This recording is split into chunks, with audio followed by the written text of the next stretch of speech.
Merker is playoff experienced, 12 postseason games, all in a Braves uniform. So here's another big threat in Sexton, who had 31 home runs in the regular season. He's ahead of Sexton 1-2. Here's the pitch. Swing and a miss. He got him on a high fastball, up and away to retire the side. A little high chi there from a pretty good arm to a pretty good hitter. We're talking about Kent Merker, who, known as a Brave, actually started that game 4 of the 99 ALDS for the Red Sox. We welcome Kent to the spread. Hey, man, do you remember the final score of that game, Kent? No, I don't, and I don't remember that pitch, and I don't know how you found it, because that might have been the only good pitch I threw that entire series. So, congrats on your staff for digging that up. We got good people here. Yeah, it was 23-7. Apparently, I don't have much of a memory of it either. And you guys won Game 5. But let's get past the Red Sox years for Kent Merker and talk more about what you're doing now. And we've got so much to talk to you about regarding the Braves, because I know you're still locked into Atlanta. That's the uniform that we most identify you with. We teased your appearance talking about how you're playing pickleball at a very high level now, and I guess there's like the national U.S. Open of pickleball happening that you're participating in. Tell us about this. Well, yeah, I don't, and listen, I'm trying to get better each and every time I go out. I don't know how high my level is, but I'm working on it. So roughly about 3 years ago, I turned in the golf clubs, and a good friend of mine here in Columbus, Ohio, which is actually becoming a very big hub for pickleball, asked me about this game, if I ever wanted to play it or have I ever played it. And to be honest, Matt, I'd never heard of it. And I don't know how for 51 years at the time, I was 51, how any sport escaped me. But I started playing. He has 4 courts over at his house, and I immediately got hooked. At first, I thought it was stereotypically, it's a game for the more elderly people that can't play tennis as much as they used to, and it's a more slower paced game. But as I started playing, and again, we've got some really, really, really high level players in Columbus, Ohio, that I just immediately got hooked. And I also had no background in any kind of racket sport, so it was all new learning experience, and it was a challenge. And again, I don't know how high my level is. It's higher than it was 3 years ago, but that doesn't necessarily mean it's as high as it could be. Well, we know that this event in Naples, Florida, is expecting a huge crowd. They're talking about upwards of 25,000 fans to go watch this. So it's certainly taking off, and it's cool to see that you're a part of it and share some of your experiences. But let's go to baseball, because with the Braves and Dodgers matching up for a series this week starting tonight, and talking to you, the first thing we think of is your no-hitter at Dodger Stadium. So I want to take you back to that day in '94. The conversations you might have had with Bobby, if any conversations were happening on the bench, if anybody tried to lighten you up, and at what point you knew you were in the midst of what you were doing. Well, the funny story, Matt, was in '91, I made a spot start in Atlanta against the Padres, and I actually, come down when I think it was Charlie Leibrandt. Didn't know if he could pitch because he had a shoulder issue. So I spot started there, threw 6 no-hit. Bobby took me out. The same thing happened in '93 where I was in the bullpen, and Bobby asked, Leo told me to go down. Don't know who it was, but don't know if he can pitch. I went 6 no-hit again. And then my first start in '94, and I never said anything to Bobby. Bobby was the best, and he was looking out for me, trying to protect my arm.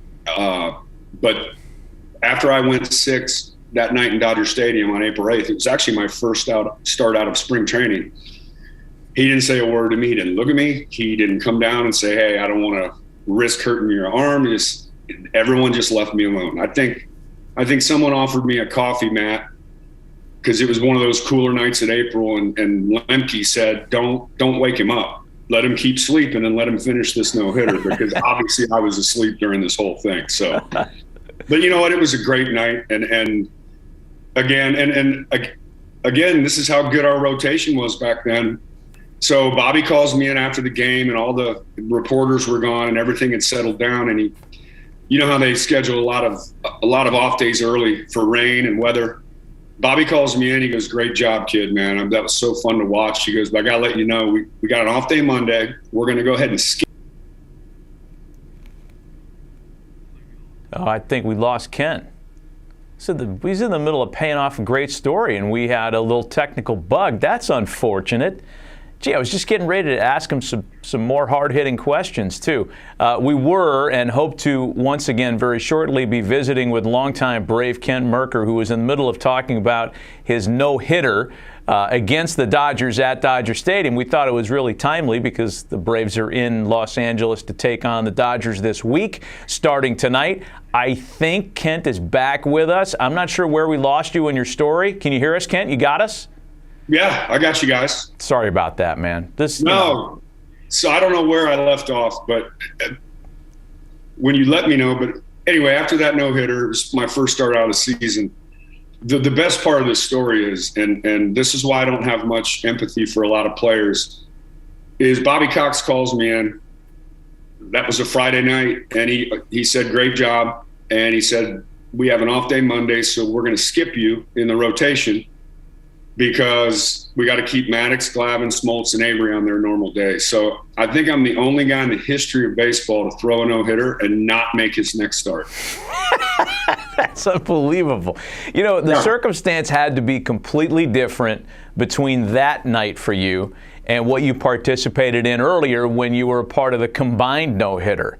That question might be even better asked for this game, because when you're in a combined no-hitter, it might get to like the second or third guy before you're aware that there are no hits by the opposition. When did you guys know what you were doing that night?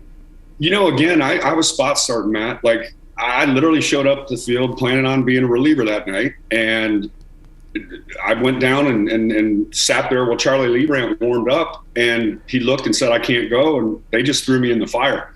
And so I didn't have time to think about anything. So my only job back then and my only goal was that night, just get as many outs as you can. Don't worry if it's an inning, 2, 3, 4. Just, you know, the most innings I'd probably thrown that year was maybe 3 in one game. So I was just out there getting each out at a time.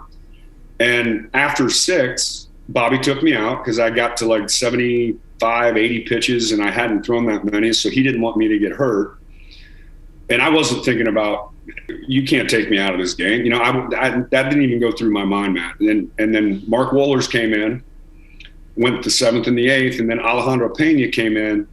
And to your point, and the great question, Alejandro gets the last out. He has the ball. He walks off and throws it to some guy in the stands thinking, and he's like, well, I don't need to save ball. And then someone went and like ran up into the stands and said, because at the time it was the first nationally combined no-hitter ever. So, but he had no idea. And again, I was out there on life support just trying to get guys out.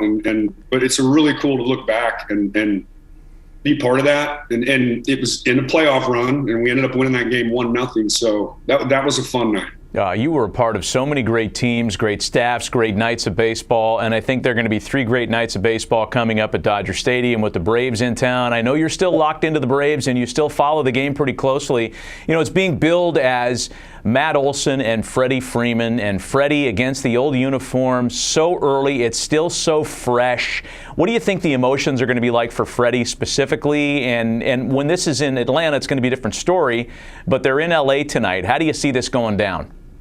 I think Freddie's going to, not outwardly, but inwardly, he's going to have a chip on his shoulder where he's going to want to be, especially perform against his former team. You know, this is a business now. Players make decisions for certain reasons. Teams decide to go other directions for certain reasons. And there's a lot of factors that go into what the player decides to do and what the team does. And, you know, I don't certainly know Freddie didn't give up on Atlanta. It wasn't about that. I don't think the team gave up on Freddie. I think it's just a matter of each side thought they would benefit from making the move they made, and they mutually made the decision. But yeah, I think it's tough. I mean, and Freddie's never had to do this. I played on 9 teams, Matt, so I was used to playing against my former teammates and having to face them. It's different. It's a different emotion and feeling when you're now on the other side and he's facing the pitchers that he was good friends with, went to dinner with, and also him knowing, and they know every way to get me out possible, right? Like, because they saw it for 600 at bats. So I think Freddie will come out. I think he'll have a great series. He's that good of a player.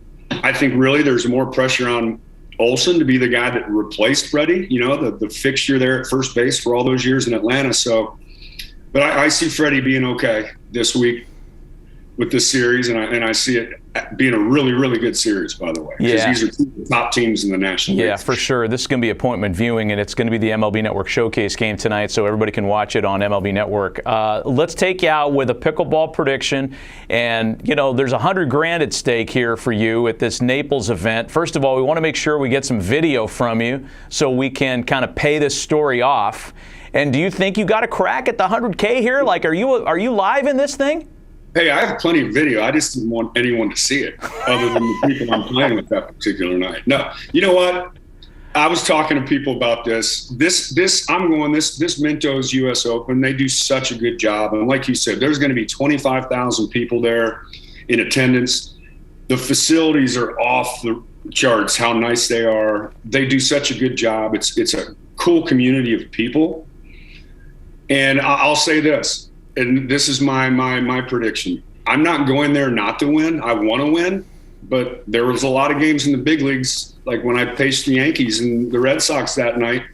I told myself I had a chance, and then I woke up the next morning and said, probably not as good a chance as I went to bed thinking I had. But listen, I'm going for the experience. And listen, me and my partner, Dan Eddingfield, guy from here in Columbus, really good player.